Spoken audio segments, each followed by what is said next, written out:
Hello, this section's entitled Deploying an Application, Updating Scaling Configuration, Versions, and Traffic Splitting. And specifically, this is the App Engine Standard Environment Basics version of this. So we're going to have lots of different versions of this broad section. So first we need to talk about App Engine and what it is. So at the top level here, it is a mechanism that Google has where you can essentially supply code, right, to this App Engine, and it will then manage all the infrastructure for you. So it's kind of a turnkey solution where you only focus on the code and not all the infrastructure required to like deploy the code. It's a pretty old product. It's been around for some time. So I guess one thing to think about in terms of comparing this to the things we've seen before, in this case, compare it to GCE principally, Google Compute Engine, right? With Google Compute Engine, you're required to think about what OS you're running. You have to make sure you're updating that OS on a regular cycle. You have to think about maybe your dependencies, like maybe Python or Node, right? You have to think about making sure that's up to date. And then you finally get to think about your code and deploy your code onto that Google Compute Engine, right? So there's a lot of infrastructure you have to think about. On top of all that, you also have to think about how you're going to deploy the code. How does the code get onto that box in the first place? So there's a lot of things to think about. App Engine, everything is taken care of for you, basically. Now within App Engine, there's sort of two modes. So we're going to only talk about standard today. So there's this something called standard environment, and then there's a flexible environment. And rather than trying to distinguish them right now, we'll just focus on showing you the standard environment. And then when we get to the flexible environment, we'll contrast it at that time. So that's how we'll deal with it. So one of the things we need to do before we use either of those environments, app engines, we have to enable something called Cloud Build. Cloud Build basically is Google's continuous integration, continuous deployment platform, and they use that under the hood to push your code basically into the app engine.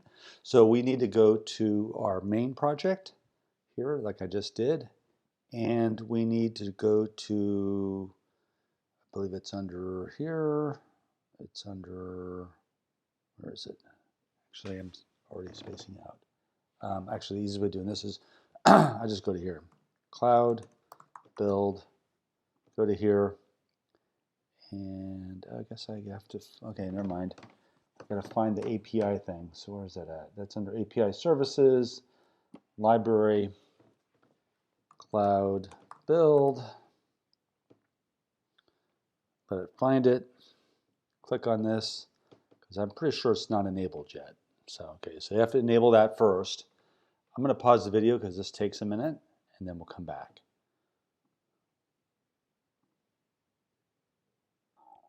Okay, we're back. It's like Cloud Build's enabled. Okay, we don't really use any of the screens here. We just need to enable it. Let's go back to the documentation. So one thing before I go a little any further into talking about App Engine is to look at pricing at sort of a very kind of a surface level, right? So just looking at the pricing, it's a little confusing because things are not apples to apples, but in general, the standard version of App Engine costs roughly about 5 cents per hour, and the flexible is about the same price, in this case per core. Okay, so that's comparable. And you can see that GC instance type of E2, which is their standard type, is about 2 cents per hour per core, per vPCU.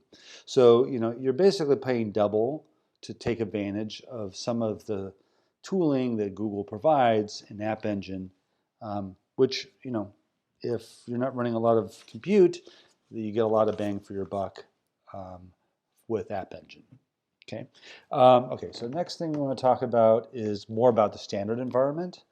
So the way that standard environment works is you're going to have some code. You're going to basically run a command line tool to push that code, What happens then is it basically gets run in a container.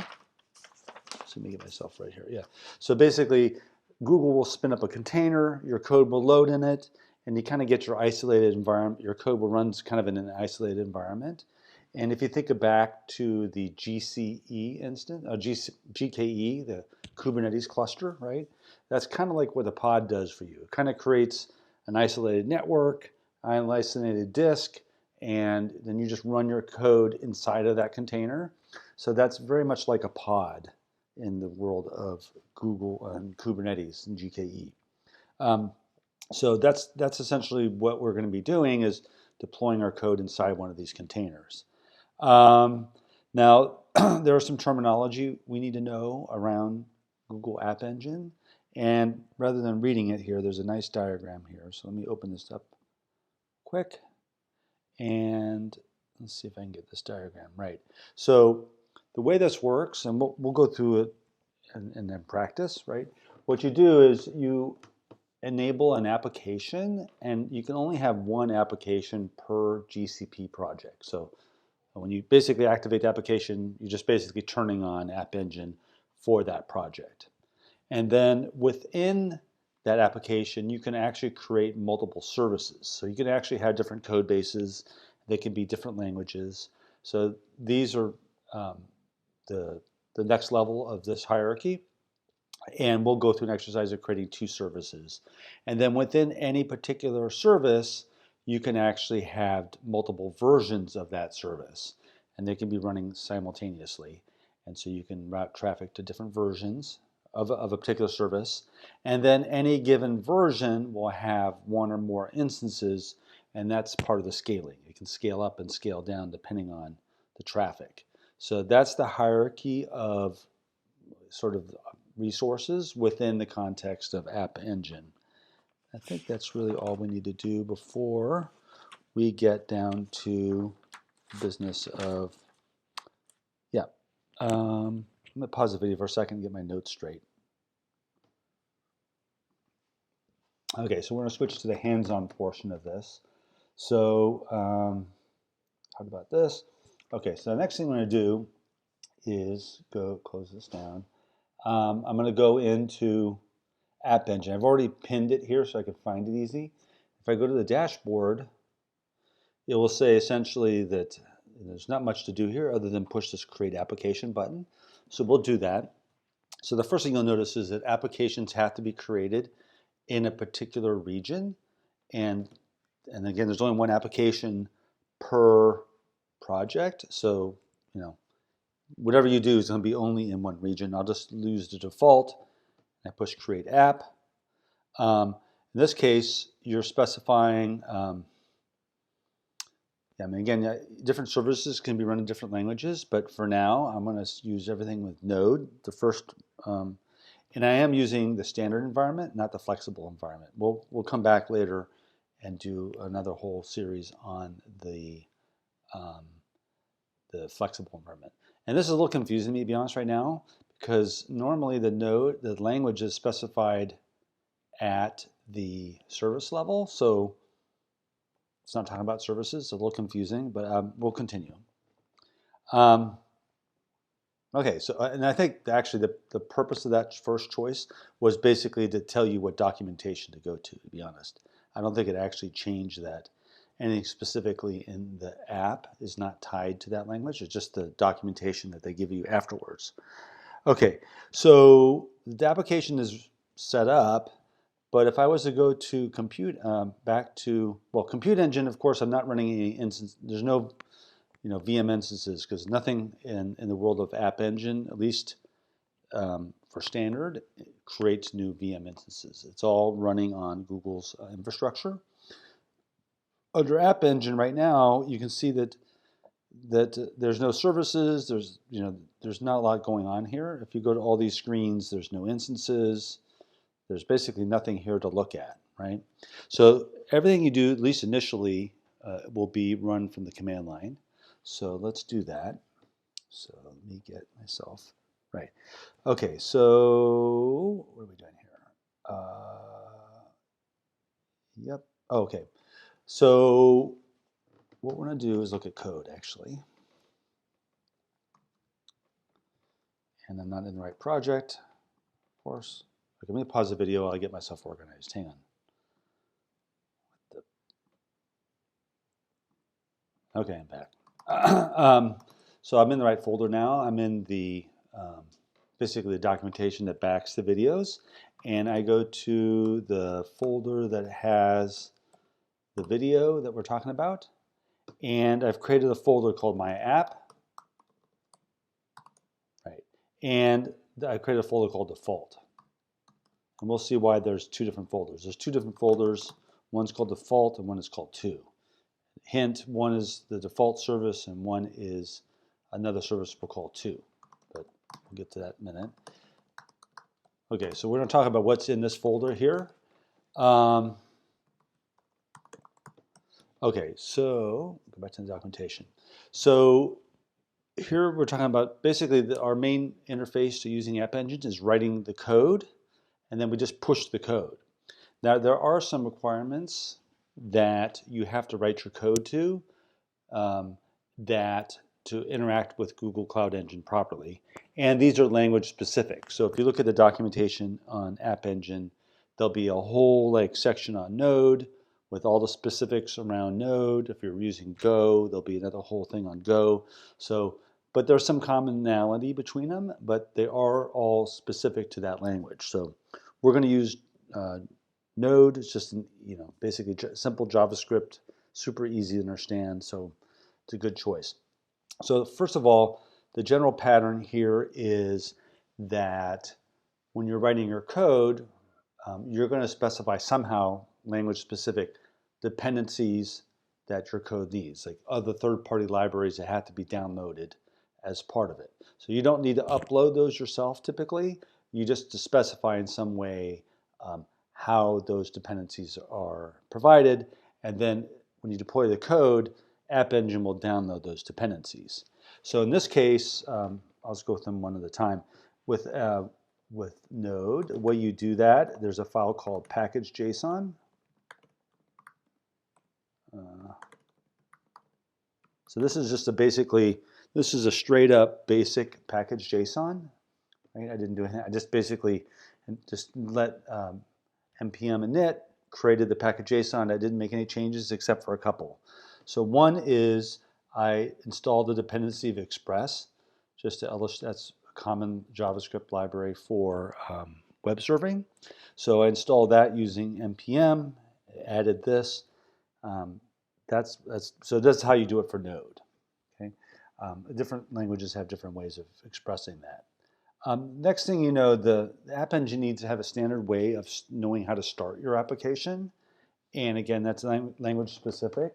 In the case of Node, the answer here is you add a script called start with the command that runs. So it's in this case, it says node server.js. So when it starts, it's going to call node.server.js, and then code should start. So again, that's language specific, but that's the Node example.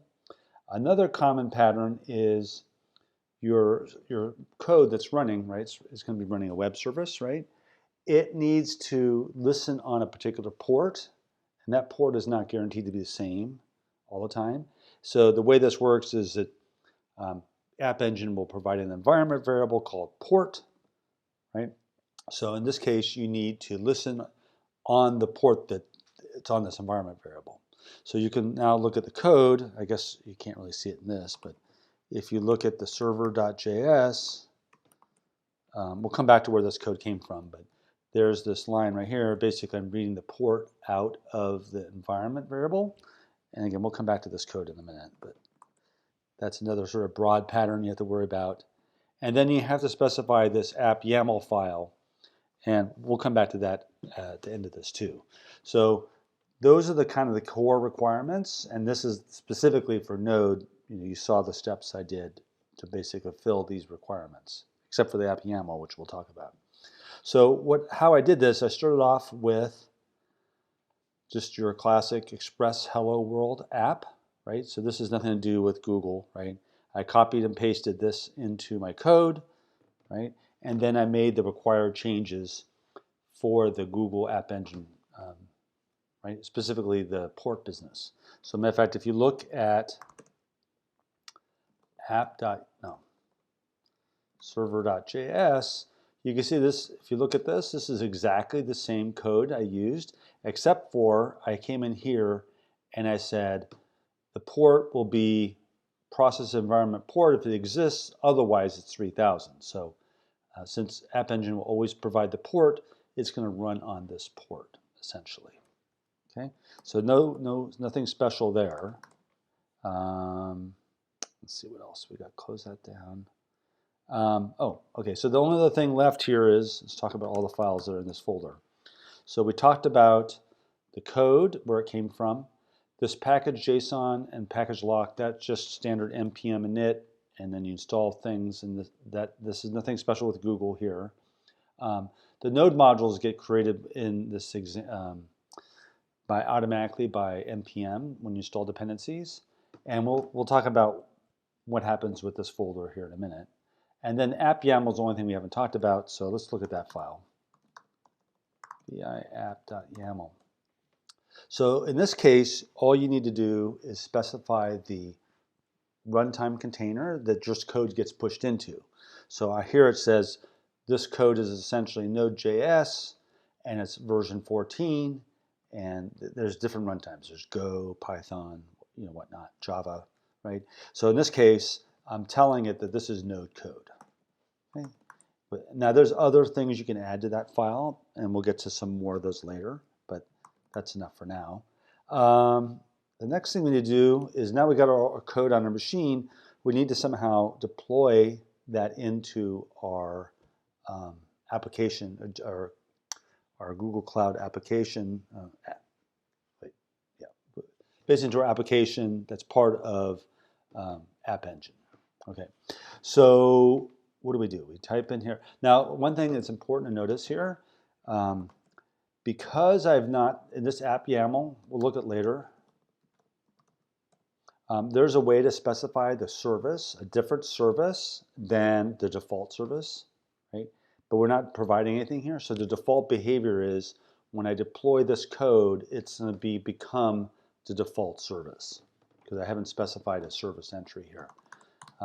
And by the way, one thing that's also subtle is you actually have to, I'm not sure if I got it written down here, but you need to, I guess I didn't say it here, but before you deploy any other specific services, you always have to first deploy the default service. And your app, you can't delete the default service either. So like, first step is to deploy the default service. And this is one that just says hello world. So I guess we didn't look at that code very carefully. And this is more about JavaScript, but let me look at the code right here. Basically, all this code is doing, it says, load up the requirements for Express, initialize the Express app, define the port, and then this specifies what happens when you hit the endpoint of /, like the root URL. It just responds with hello world, and then it says listen on that port. Is basically all this is doing. So all it's going to do is say hello world. So the command here is Gcloud app deploy. So let's do that. So Gcloud app deploy. It's going to ask you, is this okay? So it's found the app YAML. It knows this is the folder that it's going to try to upload. This is telling you what project you're going into. Here's that default service. And then it's going to tell you what version it's going to be. And then it's going to give you a URL. And if you look at this format, first of all, you notice it's HTTPS. That's good. You notice that this is actually the project ID here. This is UC stands for, this is US Central, so that's the acronym for US Central, and this rappspot.com is always the same. So this is the URL for the default service in general. So I say yes, and I guess we can, this doesn't take too long. We'll watch it. I'll watch it for like 30 seconds, and if it stops, then. Now, one thing that I guess side note here, you notice it says uploading 5 files. If you look in your node modules folder, you will notice that it has more than 5 files. There's like lots of files in there. And we'll see, I'm going to pause this video because I'm getting impatient. We'll talk about why I didn't upload the node modules, for example. Okay, we're back. Took about 2-3 minutes. So you can see a couple things. It basically created your service and uploaded it. And one thing that's interesting here too, there's a little line snuck in here.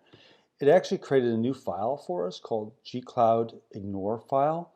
And what this does is, if I just look at it, see it's a hidden file. So cloud, apparently I can't type. This file basically is when you basically do a deploy, this is telling it what files are not going to be uploaded into the container image. And you can see that in particular, the most important one is it detected this was a node project. And so it doesn't really want to upload all your dependencies. So the tons of files that are in this node modules did not get uploaded. What happens is the package JSON got uploaded, and then part of the deployment also then installs the dependencies inside of that container from original sources. So that's just a side note, right? Now, one of the commands I mentioned here, which I've already, here it is right here. You can type in Gcloud app browse. And what that's going to do is open up a browser and at the URL that they provided, right?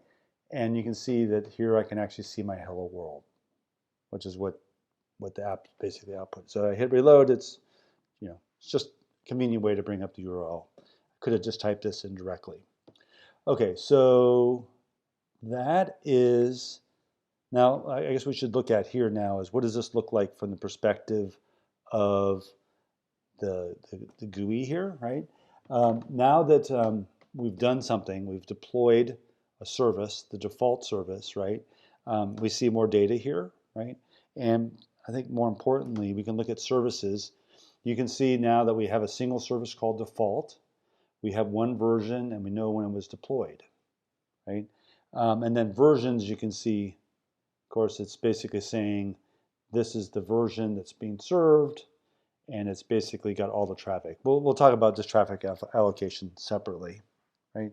And then instances gives you an idea of how many instances are running. Since there's no load, we only have one instance, right? And that is a kind of a crazy looking ID. Huh. Oh well.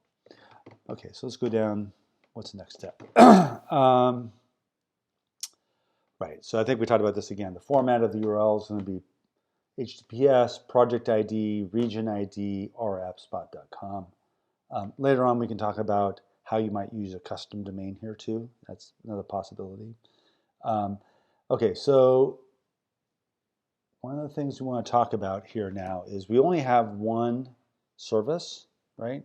Maybe you want to run multiple services that can be talked amongst themselves, right? Like a microservice, right? The question is, how do you run more than one service? And the way you do that is, I'll just do by example. Let's go back a folder. So let's say you have a different application. Now this happens to be also Node.js, right? So all I did was I just copied the previous example. And the only thing I changed here, I think just for consistency, I actually renamed the name here to 2, although that's actually just optional, but I felt like I had to do it, right? More importantly, I changed the code itself. So this code actually now says hello world 2, right? So I can distinguish it from the first one. Otherwise, it's exactly the same. And the super important part is it has its slightly different app YAML file. So it is also a Node.js application, right? Service. But I gave it a service specific name of 2. So this one, when I deploy this one, this will show up as 2, not the default. So let's do that same exercise. I'll probably pause the video again. So what is the command again? It's you can see I don't use this a lot. Gcloud app deploy.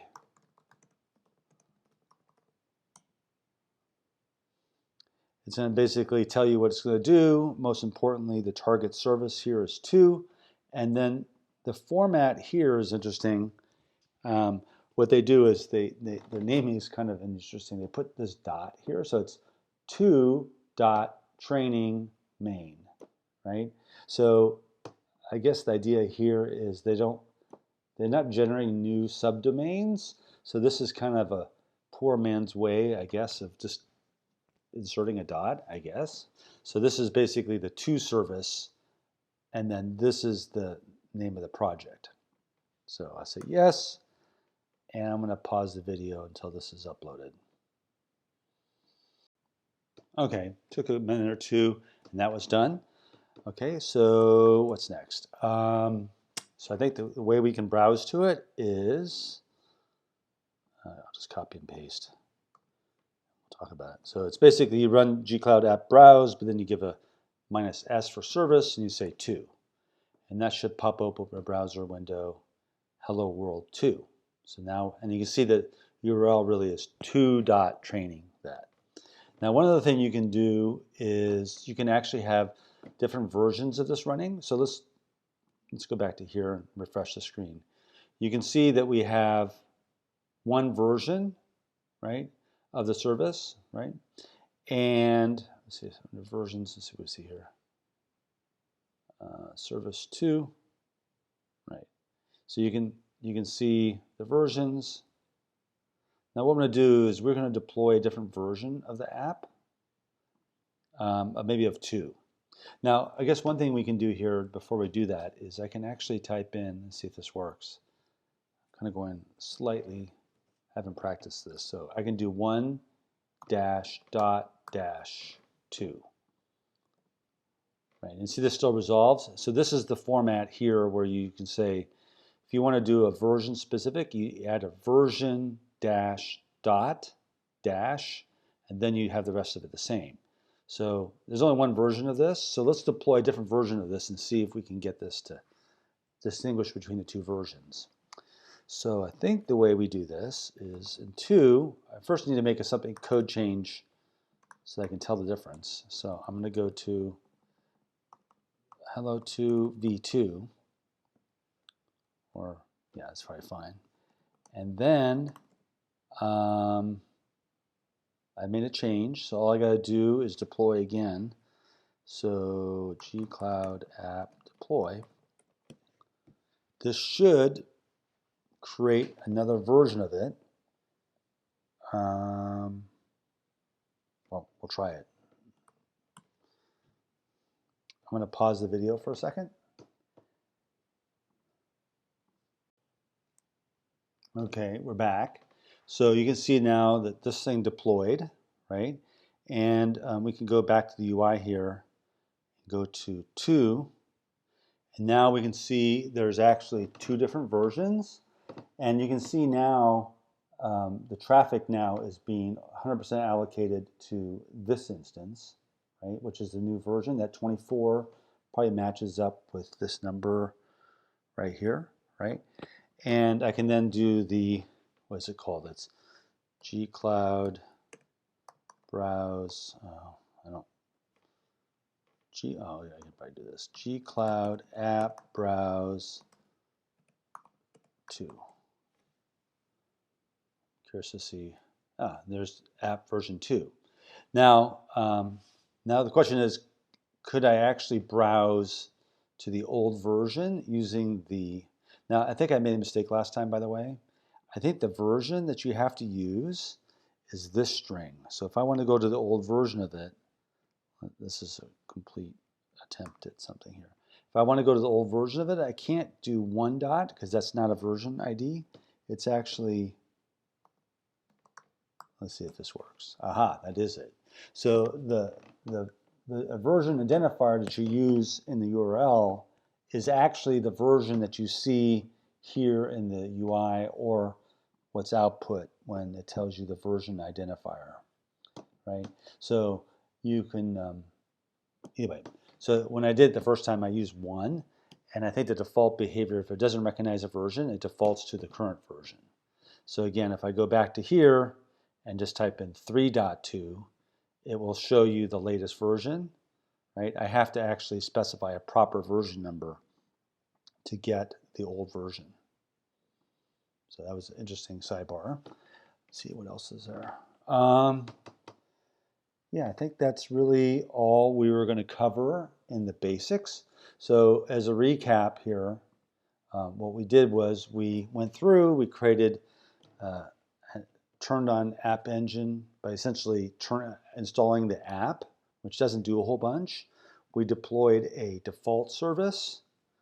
Then we deployed a second service called 2, and then we turned around and then created 2 different versions of service 2.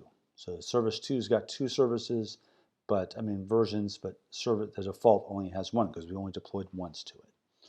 And that's really all there is to this video.